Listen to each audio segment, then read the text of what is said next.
Bonjour à toutes et à tous, c'est Loki. Nous sommes actuellement le 23 mars, il est 18h et nous allons voir ensemble ce qui s'est passé aujourd'hui sur les crypto-monnaies. Alors, hier soir, quand je suis rentré du boulot, j'ai pu assister à une map extrêmement rouge. Donc, on avait le BNB qui avait par exemple touché les 212 euros. On a eu le BTC qui était aux alentours des 45 000. On avait le Ethereum qui était aux alentours des 1380.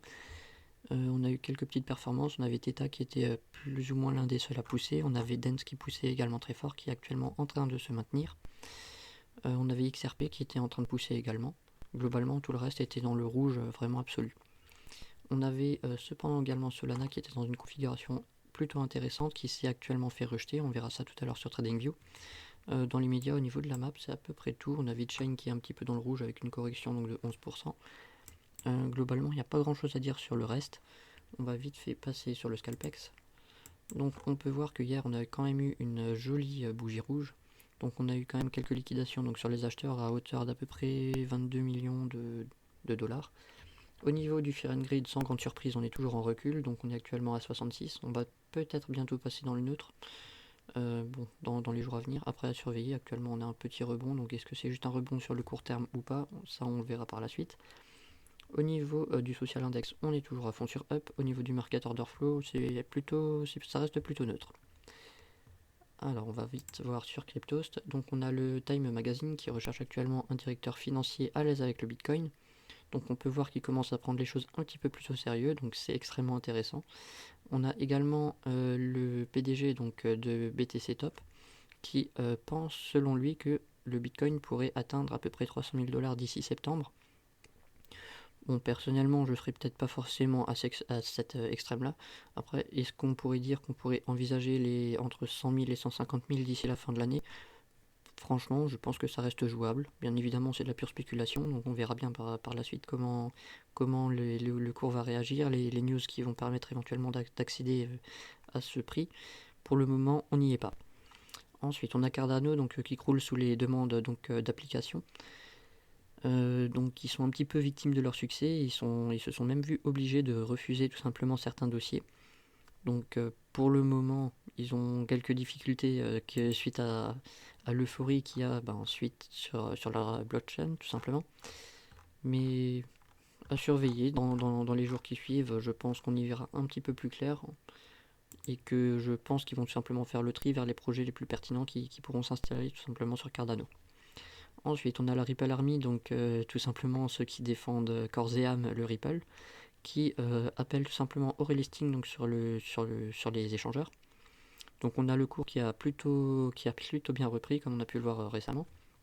Cependant, pour le moment, le problème n'est pas encore réglé, donc il faut voir si ça va être un rebond sur le long terme ou pas. En tout cas, niveau technique, c'est plutôt intéressant. Il y a plutôt pas mal de personnes qui voient quelque chose qui pourrait pump tout simplement dans les mois à venir. Donc pour le moment, à surveiller. Je ne suis plus dans XRP pour le moment. Après, nous avons donc des hackers qui exigent de Acer. Donc ils ont piraté le groupe Acer et demandent une rançon de 50 millions de dollars en Monero. Et ils menacent de doubler tout simplement la rançon si ce n'est pas payé. Donc c'est pas très très positif on va dire. Après il faudra voir si c'est quelque chose qui est concret, s'ils ont réellement des dossiers derrière ou s'il y a vraiment quelque chose qui a été dérobé ou si c'est juste du bluff. Après, comme je le disais précédemment dans une des vidéos, le gouvernement, au lieu de créer des lois tout simplement qui ne seront pas capables de faire appliquer, il ferait déjà mieux de faire appliquer les lois qui sont déjà en vigueur, tout simplement de sanctionner les hackers, donc de faire le nécessaire pour les retrouver et de tout simplement les foutre derrière les barreaux. Donc pour le moment, on va surveiller ce qui va se passer. Je pense que Acer ne devrait pas payer. Après, il faut voir aussi quel genre de dossiers ont été volés. Pour le moment, j'ai pas l'impression qu'on ait beaucoup d'informations. Et nous avons ensuite les recherches sur le Bitcoin qui explosent en Turquie après la chute de la monnaie locale. Donc il y a plusieurs pays qui actuellement sont en train de s'informer sur le Bitcoin parce qu'ils ont leur monnaie qui sont en train vraiment de chuter. Pour le moment, ça reste extrêmement positif. On voit que le Bitcoin permet en fait tout simplement à des pays qui voient leur monnaie, on va dire, perdre en valeur, que ça leur permet tout simplement de maintenir plus ou moins leur niveau de vie et peut-être même parfois pour certains de l'améliorer. Alors au niveau de Cryptost, c'est à peu près tout pour aujourd'hui. On va vite fait voir donc le petit indicateur d'alt-season. Donc on peut voir que on était en train de reprendre clairement une jolie hausse. On a actuellement dépassé donc la zone des 75, on est actuellement à 78. Pour le moment, ça se ressent pas particulièrement sur mon portefeuille, même que bien que je sois quasiment en totalité dans les alts. Mais je pense que on est en train d'instaurer, on va dire, un niveau où les alts pourraient tout simplement bien rebondir. Il y a quand même pas mal de signaux qui indiquent que certains tokens pourraient exploser à l'avenir. Donc à surveiller. Pour le moment, je le ressens pas trop. Après, il faut dire qu'on a eu un petit dump au cours de la nuit, donc pour le moment c'est plutôt stable. On a eu une belle remontée, particulièrement au niveau des alts, donc ça pourrait correspondre. On va vite fait voir sur TradingView. Alors au niveau de Solana, donc on était en train de voir hier, on était en train de casser cette oblique. Finalement, ça n'a pas eu lieu. On s'est vraiment fait rejeter très fort, donc on a eu une correction depuis le top aux alentours de 10,8%. Donc pour le moment, on maintient donc cette zone de consolidation, donc on attend toujours une cassure à la hausse ou à la baisse, même si personnellement je privilégierais plutôt à la hausse quand on voit la tentative qu'on a eue hier, qui s'est fait rejeter probablement suite à la survente du Bitcoin. Au niveau du RSI, pour le moment, on a une légère chute, mais on reste clairement on maintient ces niveaux-là pour le moment, donc aux alentours des 53. Et au niveau du RSI, MACD, excusez-moi, on a toujours ce ralentissement qui est en train de s'installer. Donc pour le moment, ça reste à surveiller.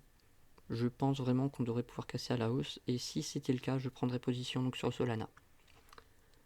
Au niveau de Ishimoku, on est actuellement entre la Kinjun et la Tenkan. Donc si on devait avoir une cassure de la Tenkan, ça pourrait également donner un signal d'achat. Donc cassure de Tenkan plus oblique, en vrai ça pourrait être extrêmement intéressant.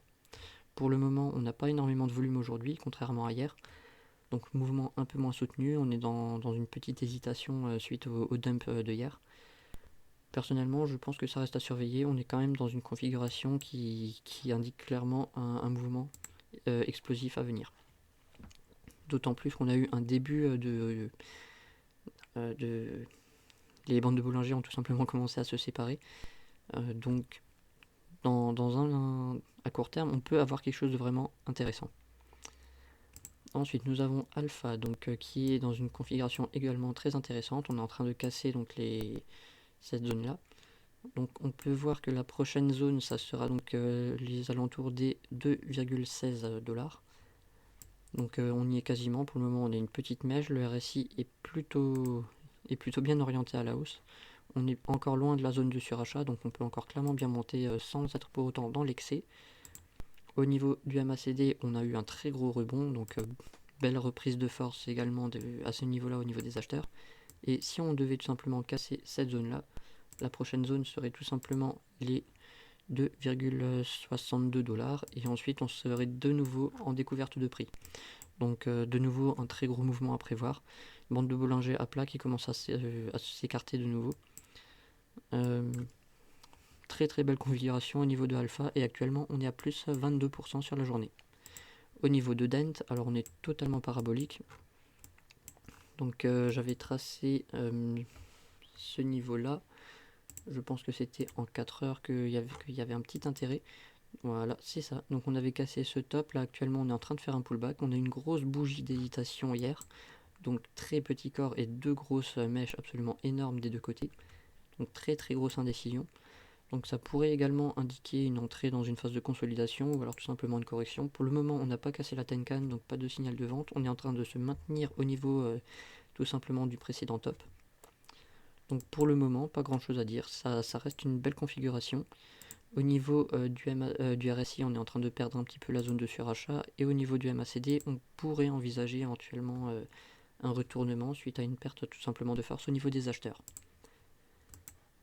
Alors donc en journalier, pour le moment tout ce qu'on voit c'est qu'on a une mèche absolument énorme. On reste pour le moment au-dessus donc du précédent ATH. Ça reste pour le moment positif. À surveiller tout simplement si ça va durer. Ensuite on a donc le VeChain. Donc VeChain c'est plus ou moins pareil, donc casser donc le précédent donc ATH. Actuellement on a eu une belle force acheteuse. et on a eu une correction, donc on est venu chercher hier, enfin tout à l'heure, excusez-moi, précisément ce précédent ATH. Donc ça pourrait potentiellement être un pullback avant tout simplement de repartir à la hausse. Au niveau du RSI, donc on passe également en dessous de la zone de surachat. Au niveau du MACD, on a également un signe de faiblesse au niveau des acheteurs, donc on pourrait tout simplement rentrer dans une consolidation au-dessus de ce niveau. Pour le moment, pas de signe non plus de crack à prévoir. On maintient donc ce niveau-là, ce qui est pour le moment la zone vraiment à maintenir. Désolé, je m'embrouille un petit peu aujourd'hui, encore une fois. Au niveau de CHR, je fais un petit test. On peut voir qu'on a donc cassé cette zone de consolidation à la baisse. On était aux alentours des 0,5 de Fibonacci, que je ne sais pas forcément trop utiliser. Par contre, on voit que nous avons la zone de rechargement aux alentours donc des 38,2 et des 23,6. Donc si le prix devait retourner tout simplement dans cette zone-là, on pourrait envisager un achat. Donc pour le moment, rien ne dit qu'on va y retourner, mais si on devait y retourner, ce serait une bonne zone de prix. Au niveau du RSI, on est clairement en chute libre. On a cassé donc le précédent plus bas. Donc c'est pas très bullish, on va dire. Au niveau du MACD, on est en train d'avoir une grosse force vendeuse qui est en train de s'appliquer, donc qui n'a pas l'air de vouloir s'arrêter dans l'immédiat. Et au niveau des bandes de Bollinger, donc un petit retournement de la bande supérieure, on est en train de rejoindre la moyenne donc mobile 20, qui compose donc tout simplement les bandes de Bollinger. Donc dans l'immédiat, je pense que tout ce que l'on pourrait avoir à faire, ce serait d'attendre soit de retourner dans cette zone de prix, soit d'instaurer un bottom avant de potentiellement repartir à la hausse, ce qui pour le moment n'est pas envisagé. Je pense que ce token est actuellement clairement en train de corriger. Il n'y a pas de signe que dans l'immédiat c'est terminé, on n'a plus le soutien de la Kijun.